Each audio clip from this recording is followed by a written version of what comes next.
Ladies and gentlemen, your host for this evening, hailing from the northern shores of Lake Michigan and recording live from sunny Southern California, Mac Daddy Break Your Heart, the number one on the charts, Mr. Sinks the Shot, he's racing for the top, the reputable, the admirable, Roz.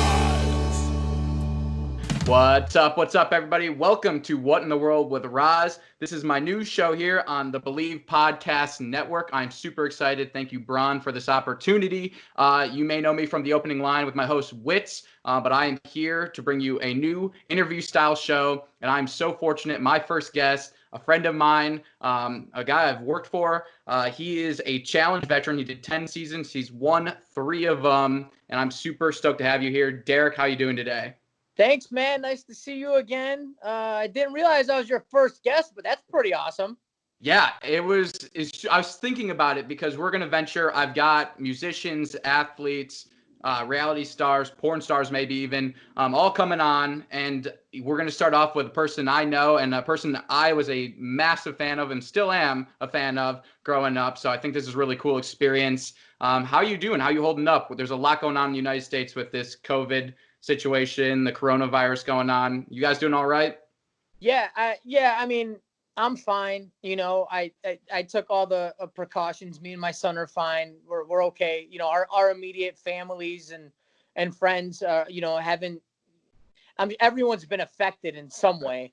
But you know, like when I'm talking about like the really detrimental, like we haven't gotten hit that hard, but you know, knock on wood, and just been trying to stay safe and following all the guidelines and rules. And, you know, I just got my hair cut the other day for the first time. Super jealous. It's like, yeah, I mean, either you got to start, you know, clipping your hair yourself, which I could do, but I you know, they just opened up, you know, barbershops here, and they're really safe. I walked in, they're like, all right, hey, you got to wait like 10 minutes. I'm like, okay. I go to sit down, like, no, you can't sit down yet. I'm like, okay. They're like, yeah, you got to wait till everything is done getting sanitized. And it was like, new world. Yeah, everything was like wet. I think that the last person that they had in there was maybe like 45 minutes prior. Like, I don't know, there's some serious precautions going on, but yeah, man, we're okay. Just working on Challenge Mania, man. Just interviews left and right, trying to get, you know, cool. It's your guys' season. Like with the season being in session, you guys are full steam ahead right now.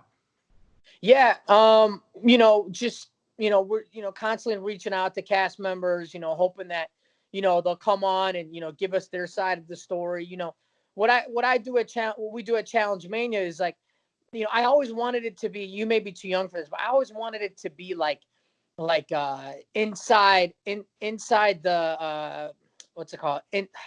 Inside the actor's studio? No, or that's not bad. I was just making that up. The intellectual side of the interview, if we can get that side, yes, that would be perfect. But I'm talking about like what's called Inside the NBA. What's that called? Ahmad Rashad. Yeah. You know what I'm talking about with Ahmad He's Rashad? been big on this Last Dance documentary. Yeah. And that's the inside scoop. Anyway, You guys are crushing it, and I'm super excited to get a little bit into that as we get further in the show. Derrick, the big segment here is we like to go around the world, and that's going to be 7 quick questions. Has nothing to do with the 7 continents, but I thought since the world has 7 continents, why not do 7 questions? So we're going to start it off where everybody's journey starts, and that's at home. And this is actually our small connection as well. You're from Park Ridge, Illinois. You went to Maine East High School. Quick question there. Did you know Hillary Clinton and Harrison Ford went to Maine East? I'm actually from Chicago, Illinois. My family lives in Des Plaines. Is that what high school that I had to go to was in Park Ridge? I don't know if you know this, but Harrison Ford went to high school there, but I believe that he doesn't like it to be a known fact that he went to Maine East High School. I don't know why. Other than on Wikipedia. Maybe it's also the same reason why Hillary Clinton decided to finish off her last 2 high school years at Maine South High School and not Maine East High School, which are both in Park Ridge, Illinois. Just Maine South High School is a little bit more of like a wealthier wealthier school, probably a little bit more put together. Maine East was very much more diverse, low to middle class. So, maybe Harrison Ford had a bad experience there. Did you bully him, Derrick? Were you a bully? I know you weren't there the same time as him, but maybe somebody like you was bullying him. It's quite possible. Well, what's interesting is you brought up Maine South, and Maine South to me, because I went to Deerfield, we're from typically or around the same area, and Maine South just would kick our ass in anything we did. So all the schools. Rumor has it you were a exceptional baseball player, and I wanted to ask you about that. And I know probably playing Highland Park and Deerfield wasn't the top marquee matchup for you guys, but do you ever take pride in kicking our ass while you were there? I know you had some good teams while you were there.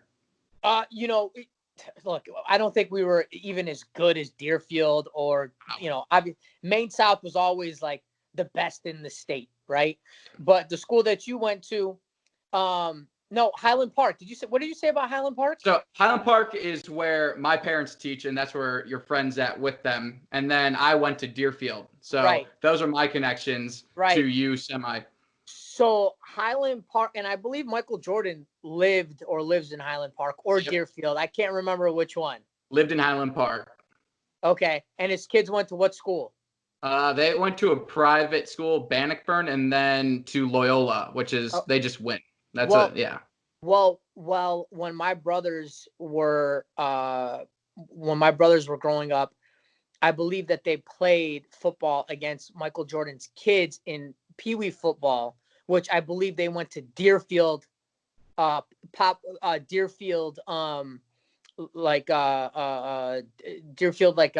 what's it called? Pee Wee. We had football. Young Warriors, Pop Warner, Pee Wee football. So anyway, I hit a home run. I hit my first home run at the varsity level against Highland Park High School. I think I had 2 home runs against them my junior year, and then a home run against them my senior year. Yep. That's Deerfield, awesome. But Deerfield, we always had battles with them, but you guys were like a feasible team. Like we could possibly beat you, even though we didn't beat you all the time. So. Right. We I think have gotten better over time, although I think we're regressing a little bit. Any MLB aspirations? I know you went to the show pretty quickly or got onto road rules quickly. Did you ever think like, hey, D1 baseball player, maybe go through a farm system? I think you're giving me way too much credit. I'm just curious. I mean, I had a dream when I was that I could be in the NFL, but I'm 5'10", so. Yeah, no, I'm 5'7", 165 pounds. I never had major league speed, major league talent, major league arm, none of that. I did probably have major league attitude, work ethic, quite possibly, which I went to Oakton Community College and I walked on to both the baseball and basketball team. There we go. And the baseball team was number 1, number 2 in the country. And I walked onto that team and I ended up getting a full scholarship. That's awesome. I got a scholarship in baseball and basketball, so I got all my school paid for both years without being recruited. So that's the highlight of my college height of my baseball and basketball was playing for a community college team that was number 1 and number 2 in the country. And that's still more than most. And I wasn't even like, I had to fight for a starting spot because I was literally playing with guys that did have major league talent, awesome. I think that there were, 3 or 4 guys that ended up getting drafted from that college team, so I was going to a community college, but, because like that was the closest school nearby. It was like, it was fine for me. But a lot of these like guys with major league talent, like they went there because their grades weren't that good, but the baseball team was, really good for, people like that. Right. Well, that is what I was hoping to get out of your hometown or where you went to high school, since it sounds like you were actually from the city of Chicago. So that's my blunder. But we're going to move on from home. We're going to travel a little bit for question number 2. You've been on, like I said, 10 seasons of the challenge. So traveling has been a bit of a luxury for you. So this question's about travel. I'm curious, anything while you were across the globe that culturally shocked you when you were in the new place, and where was your favorite place they had you travel? Man, when we went to the Czech Republic, I just remember when we were in the Czech Republic, because I'm 100% Polish. So I would listen to the locals and what they would say, and the writing on the walls and the shops and stuff like that. And I tried to see how close it was or how similar it was to the Polish language, and I could understand some words, and some of the words on the buildings looked similar to Polish words. So I was like, oh, this is cool. We're so close to Poland. I've never been, but I'm 100% Polish. I speak the language. I read and write it. I speak it in different dialect, and that was like a sense of like curiosity for me. That was a little bit more closer to home, but other than that, like as far as the culture, like you go to Brazil and say like it's I guess Brazil is South American, right? Yeah. But in a lot of spot on. But in South America, you can get away with speaking Spanish and speaking Spanish in different dialects. But as long as you have the base of speaking Spanish, which I do, you can kind of get around. But now you go to Brazil and they speak Portuguese. Yeah. And you don't know what the fuck they're saying. You can't even come close, Whole different world. Yeah. So, and I remember we were out there during the World Cup. I think it was the World Cup, and Brazil was playing, and everything was shut down. They shut everything down. You didn't have to go to school. The schools, everybody just shut down to watch the game, because it was such a traditional cultural supremacy is to watch Brazil, play soccer. Yeah, I wish they would give us the Monday off after the Super Bowl. So I can imagine other cultures doing crazy things for their sports. I mean, that's interesting. Again, you were all over the place, and I think that's such a cool advantage because many people dream of being able to travel the world, and it's not very feasible for everybody. And just your profession had you do it, and it's super, super interesting. We're moving on here because your profession also has you tied to this. This is one of my favorite elements of this new show is I'm very big on charity, and I think around the world we need to show more compassion, help others who are in need. And this one's really special. This one is MedGift. It is a 501c3 charity. It is a complete resource tool for people facing a health-related hardship or need. And Derrick, we're going to be posting the link below on the video for all the podcast links and everything. Tell us why MedGift is so special to you and a little bit about MedGift. Yeah, well, so look, if there's any charity I want to push people to, it's the one that I had accidentally walked into early on in my challenge life, where I was partnered up with DM Brown, who was very famously known to have had ovarian cancer and had brought it to everyone's attention through like her, People magazines and Us weeklies. And it was documented, not just on the show where she was like, still competing in challenges and competitions, but she created this foundation where even before being called MedGift, I'm almost positive it eventually evolved into MedGift, but was originally called Live for the Challenge.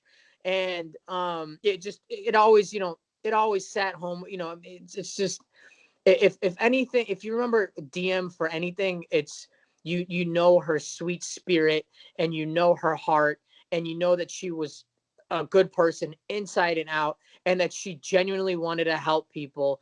And this is how she did it. She created a foundation where if you get in a lot of trouble or you have an illness or a disease and you can't afford to pay for it, she created this foundation called MedGift. And if you have a story that, or something that needs to be addressed, and you don't have the funds for it, you can go there, and they should be able to at least point you in the right direction, and give you what you need to sort of get through that situation monetarily.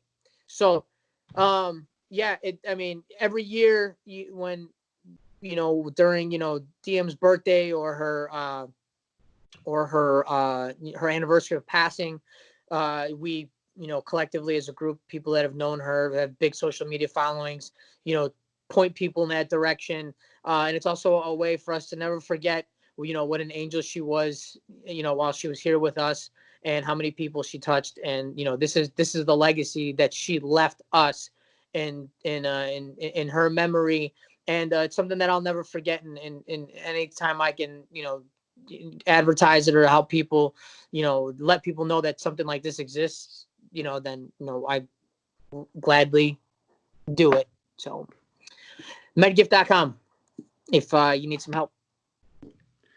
Yeah, and for me, I've gotten the awesome opportunity to meet a bunch of the people I watched growing up on the challenge, you in particular, and then we've gotten to travel and do all these shows.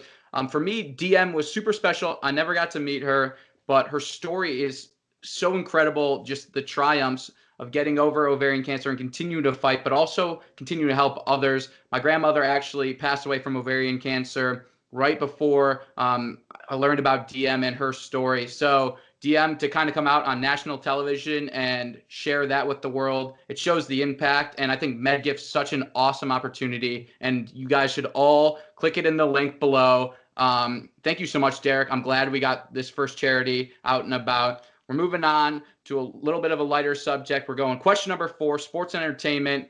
Me and you, we shared a bar scene together. I was watching the Packers. You were watching the Bears here in sunny Southern California. And we both know we have an extreme passion for both of those teams. I've got a question for you. Would you trade any of the following in for a Bears Super Bowl right now? Would you get rid of the Cubs World Series in 2016, the Bulls dynasty, or the Blackhawks dynasty to see the Chicago Bears win? Well, I mean, are we trading away the Blackhawks? The 3 Stanley Cups. Or one of their championships? Because I think that they won like 2 out of 4 years there, or 3 out of 6 years. I think it was 3 out of 5. 3 out of 5. So, like, we can take one of those championships away, and no, they all got to go. They all got to get rid of all of them for the Super Bowl. Or do you not? Or you could just say the Bears don't matter, and you could say they'll never win again. No. I'm not like the biggest hockey guy, and we watch the Bears every Sunday of every year. So I mean, I want to give the Bears another Super Bowl. I mean, I think that we can eliminate the Blackhawks championship. Sorry if anyone here is a big hockey person, but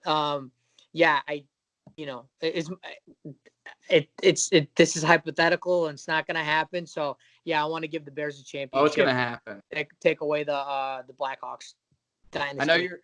I know you're not a big fan of hypotheticals, but I thought I'd rip that one. All right, we're moving on. Food, because I think this will be interesting. I'm not super certain about the Polish culture, so I'm going to try to dig a little bit here.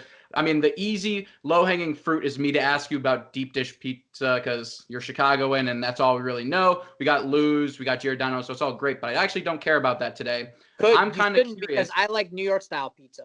Interesting enough. So, wow, you are shaming Chicago left and right. You're getting rid of the Blackhawks dynasty. You don't like deep dish. Brutal. Anyways, give me your favorite meal, your favorite Polish meal, and if you have one, what is your favorite Polish restaurant that you wish would reopen right now? One time I went to a Polish restaurant in California. I don't know where it is. I think it's in Santa Monica. So, maybe you can find that out. Do some research. I haven't been to many Polish restaurants, but like when you go to the banquet halls for weddings and baptisms or christenings, I think you get a big taste full of the Polish foods and Polish culture. But I like my mom's home cooking, and it's always been kotlety with Polish style mashed potatoes and cucumber salad, man. You can never go wrong with kotlety. It's just fried chicken breast, but it's not your nowadays your olive oil healthy. No, you do the vegetable oil and you fry it, and it's the most amazing thing that's ever hit my mouth. But yeah, that's it, man.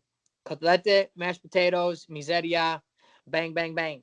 Well, hopefully we have a show in September that's scheduled so far for Challenge Mania, and when we're both back in Chicago, maybe I'll get a slice of that, a piece of that. But that's awesome to hear, and I learned something new, which is always great. D, let's talk about, because you're a busy man and you're currently working on Challenge Mania podcast, and you also are just a CrossFit monster that I think in its own right should bring you back to the show, just because I think of how, like, you show how competitive you would be. But let's talk about Challenge Mania, which you co-host with Scott Yeager. Any plugs you want to have for it? Anything new coming up that you guys are doing? I know you guys are doing Total Madness for the season right now. What's some of the stuff we could be expecting from Challenge Mania?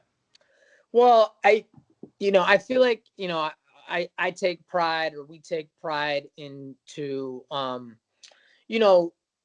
not gearing in anyone's direction, but talking about each competitors or each situation, all the different angles of how it got, to being, a volatile situation, or, or how that person won or lost the situation or whatever. So we talk about the ins and outs of every deliberation, of every move, of every competitor, of every, bar fight that there is, or whatever the case may be. And then we also do, we interview our guests, and then we also do a version, another version, more of like an inside version of where we call it the Madhouse or the War Room. It's our bonus content. It's at patreon.com/Challenge Mania. It's just the extra stuff that we do outside of interviewing people that past, present, and future cast members that have been on the show, and dissect the show, to the best of our abilities, as far as like someone that was been on the show and been in these people's shoes. So I try to go back and get into those people's shoes. So, I can kind of give our viewership, as much inside information as we can. It's definitely not a gotcha, gossip site. I don't like to do that. When the people that have been on the show come on our show, they tell their side of the story, and it's not me being like, it's not me shitting on them or whatever. It's just straight up, this is your game. This is how you did it. Why didn't you do it this way? Why didn't you do it that way? We get all the sides, and I think it makes for a good show. Well, UFC I think it has is. theirs, football has theirs, basketball has theirs, Challenge has Challenge Mania. I was going to say, you're not gotcha, you're not TMZ, and you really do let people tell their story, and your opinions aren't driving the rest of the narrative for it. So you guys are very neutral. So I would consider you guys like a sports center for the challenge world, and with no sports going on right now, and the challenge being the only thing, you guys are kind of the only news that can break. And I think this goes perfectly into our last question, because I was going to get in trouble if I didn't bring up the challenge at all, especially some of your experiences on the challenge. I'm curious, since we're talking about it, would you consider the challenge the fifth sport right now? And do you think with bless you, do you think with Korean baseball being the only thing on, that the challenge is doing better in ratings because it's the closest thing we have to actual competition? Yeah, I mean, I definitely think that the world's craving for competition is sort of, why not watch the challenge? It's crazy. It's still not like Survivor numbers, because what I found out is, although the challenge is the highest rated show on cable on Wednesday nights, Survivor's got like 8 million more people watching that on Wednesday nights, because it's network TV.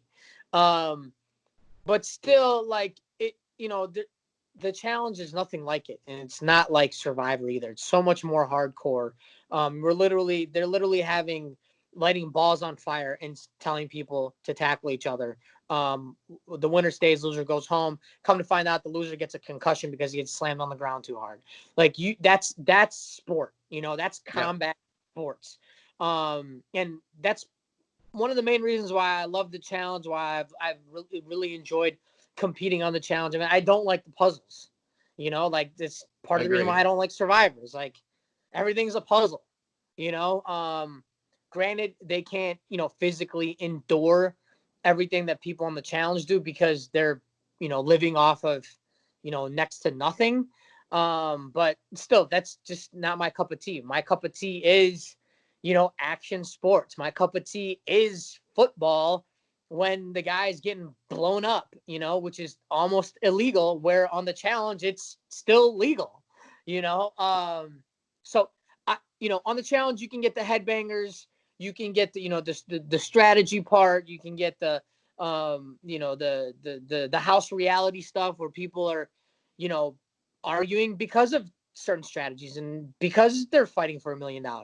So there's a lot to to talk about and to view with the challenge, and I'm just glad that I've been able to be a part of it for so long, and now we do the podcast where we break it all down and dissect it.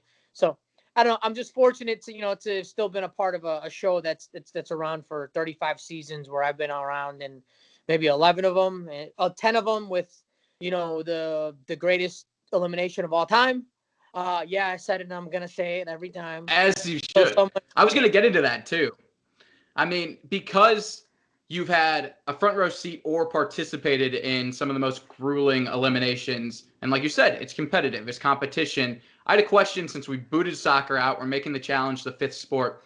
Has there been anyone on the show that you've competed with, that you think was good enough to perform at a pro level in one of the 4 major sports? I think it's easy to see maybe CT with his body build back in the day. Landon could have been a professional Olympic wrestler in some thought. And then you look at some of the guys now, Joss might just be a male model, and that might be all he is. But you guys he has some of the biggest muscles I've seen ever, and you guys went to war for hours. Any of these guys show up in the 4 major sports?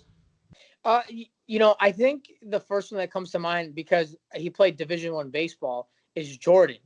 So, and Jordan's got he's got the one hand, where he's got almost, it's not completely, not a hand, but he has that part where, he has to switch gloves, when he's pitching. So I'll come to find out he was a Division I pitcher or Division I player, and he would have to switch gloves, when he switch hands with the glove, in order to throw. Right. So when I found that out, I was like, this dude may have been in the majors, based on how athletic he is and his drive during competition, and just his passion for sport, and digging deep and just kind of being good at everything. When you play against like a professional athlete, like that professional athlete never leaves them. Like they'll always have that like something that's better than you.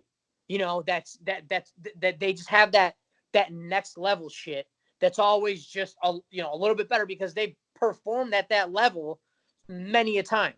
So I'll give it to Jordan. Maybe he play a little. Maybe give him one baseball game. He was on there for, let's say, give him like a 15-day contract and say that he made it there. Whatever.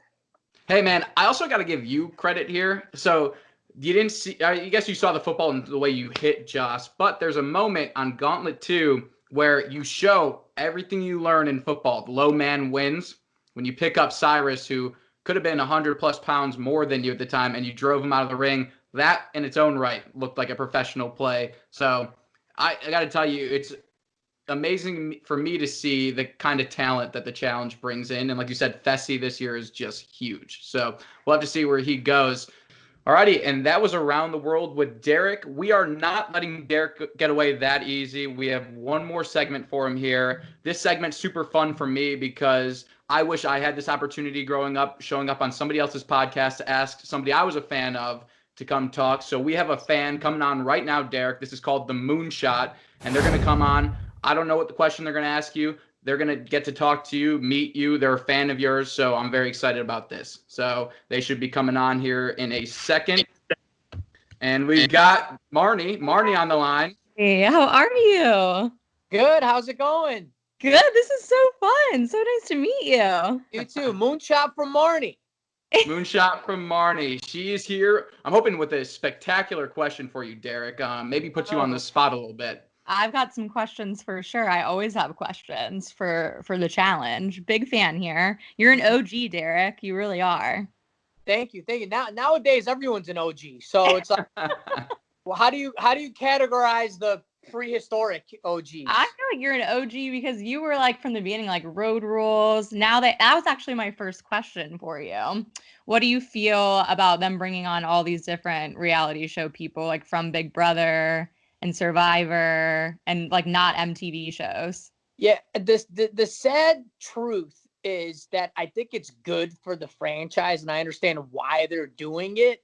I would have to propose the question right back at you, being a viewer, because obviously, I get put in a category where there's only 3, 4 OGs. So until CT, Wes, and Johnny really want to hang it up for a season, that doesn't open up a spot for this type of OG. You know what I'm saying? Right. Well, yeah, no, that makes sense. I mean, I think you're right. Like from the viewer standpoint, it definitely brought in some fun, different characters that are entertaining, I think. Like some are just out of control, but I don't know. I love going back to the OGs. I was going to ask, like, if you're ever going to come back in the future, does it have to be when one of them kind of dips out? To be honest with you, like, I don't know. If the recipe, I'd probably be in there every season, but I don't. I think you really have to, at this point in the game, bring in sparks to every scene, to everything you say, to everything you do in the house, to every interaction you have with every person. Like there needs to be a possibility that there's going to be some sort of combustible energy, whether it's, feuding, fighting, the other F word, and at this point, you almost need to bring it all. To consider the entertainment. Yeah, and CT doesn't really bring the feuding anymore. He's really grown up a bit. Well, I think with CT, it's like, here's the thing is, I think it's the same with anybody that you've seen that's an OG or that you've seen on the show more than 5, 6, 7, 8, 9 times. You know what you're gonna get at any point. That ticking time bomb lives inside you. Like it's never gone. That's true. All it takes is one extra drink or one extra disrespectful word, and bam, it's on. So switch in I think that's something that CT will always have in him. It's something that like I'll always have in me, and most of these other characters that have these like, these scenes. You know. Agreed. What do you think about Wes and Bananas working together this season? I was dying to know that. Yeah, I don't like it. I think it's fake, and I don't know this for a fact. Right. But when you see two people, really, really dislike each other for that many years, to go, all right, there would have had to have been, I mean, just last season, the last 2 seasons, they were coming at each other's throats, figuring out ways to get the other one out. So I think for a lot of people, I think people really enjoy the tag team, we've never seen this before effect, this is cool. But I think for people, even people that are either all West Side or all of Johnny's side, are kind of like, what is this? I've grown to not like Wes, or I've grown to not like Johnny for so long. Now you're going to try to get me to fake that I like this? Right. I don't know. That's what it's it confusing. For the audience, it's kind of, Ethan, I feel like you would agree, it's kind of like fun to see two people that always hated each other. I think it's good for TV. I think we kind of know it's somewhat fake and, fun for the show. I would assume in real life they don't really talk or they're not really friends, but that would be assuming. Yeah, and I don't know. Yeah. I keep in touch here and there, but from someone that has been around this personally, I wouldn't think that, but look, relationships are mended, fences are mended all the time. There may be a common theme, a common enemy that brings them together. And in this case, like it's the franchise. It's like you just said, we think it's good for TV. They probably think it's good for TV too. And yeah, agreed. that's why, I have one last question for you. As far as this season goes, who's a new newbie that you like, and who do you see kind of winning or getting pretty far? So are we just talking about rookies, just like the big brother? Maybe like rookies in general the last couple of seasons. Here's the thing: is like a guy like Fessy, for example. Mm-hmm. Like he kind of lays under the radar. He's there for the sport. He's not, really getting into it with anybody. Like that's how, most of the guys that eventually you enjoy watching later on as a couple seasons. Mm-hmm. Turns out like he's a good competitor. He's got a good personality. He's a good guy. Yeah. Like these are the guys that you want to see compete and do well, because he's quiet. Now, it's like once they start like kind of getting out of line and, screaming and yelling at this person or that person, then you start like, maybe not so much your favorite or whatever. So I think he's off to a good start. Only time will tell, I guess. But that's just the one that sticks out in my mind right now. But obviously when we had Turbo come out, Turbo was like, he was crazy. It was like Turbo Mania, Yeah, he was insane. Yeah, and all he did was give like sound bites, 1 sentence sound bites. Yes. He was quite a character, that's for sure. He's kind of a liability. I worried about him doing something really insane. We had a good time with him in San Francisco, D. I mean, he was awesome. Actually, Ethan had the best time with him because he ended up being in a car with Turbo for about 7 hours. Did you? I saw your photo with him.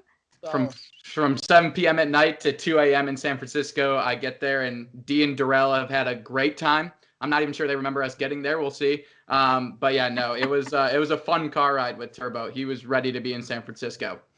Oh my God. I feel like that would be a very entertaining car ride. That's a fun time. Well, you really are an OG, Derrick, and I hope in the next couple of seasons you can come back. I know I would love to see it. So thank you. I appreciate it. We'll keep pounding on them sites and doors and tags. I do it. I'll do it. I can vouch for you. Yeah. Maybe, but who knows? There's been a lot of people pounding, and I guess we'll see. Thanks for having me, Ethan. This was so fun. I'll come back anytime. Thank you, Marnie. I'm glad you guys got to meet, and thank you for tossing a moonshot Derrick's way. We'll catch you in the future. Yeah. Bye, guys. See you. Nice to meet you. Thank you, Marnie. That was awesome having you here doing the moonshot. Derrick, I'm going to try something because every podcast ends the same way, and it's an outro, right? And it's an outro from the host. Their guests never do it. And I'm not saying you're about to do the outro. You actually have an opportunity not to. But I'm going to ask you a multiple choice question, just 2 answers. If you get it wrong, you have to do your best to do the outro to the show. If you get it right, I'll close this out. I'll send you packing, and I'll say thank you for coming to the show. So, Derrick, the first show I ever watched, MTV Challenge-wise, was which of the following? Was it Gauntlet 2 or was it Inferno 3? Gauntlet 2. That is correct. It was the first season. Got me hooked. Derrick just took opponent after opponent out, and that's when I became a huge fan and made a vow that I was going to get into this universe somehow. And look at where we are. You're my boss here at Challenge Mania. And so I'll do the outro. Derrick, thank you so much for coming on. It was an absolute blast. I know Marnie had a great time. I know I got all the answers I needed from the 7 questions. And I really appreciate you taking the time to do this. I hope you stay well. I hope you stay safe. Any last things you have to say to the audience? No, if you haven't listened to Challenge Mania, look it up, challengemaniapodcast.com. If you want some bonus content, it's patreon.com/Challenge Mania. Thanks, Ethan. Nice seeing you, buddy. Stay safe out there. Absolutely. And hopefully we'll reconvene with some booze in Chicago in September. And thank you very much, everybody. This has been What in the World with Roz. We've got more guests coming up. We're super excited to bring it to you. And again, go check out MedGift below and throw in some donations. Thank you so much, and have a great rest of your day.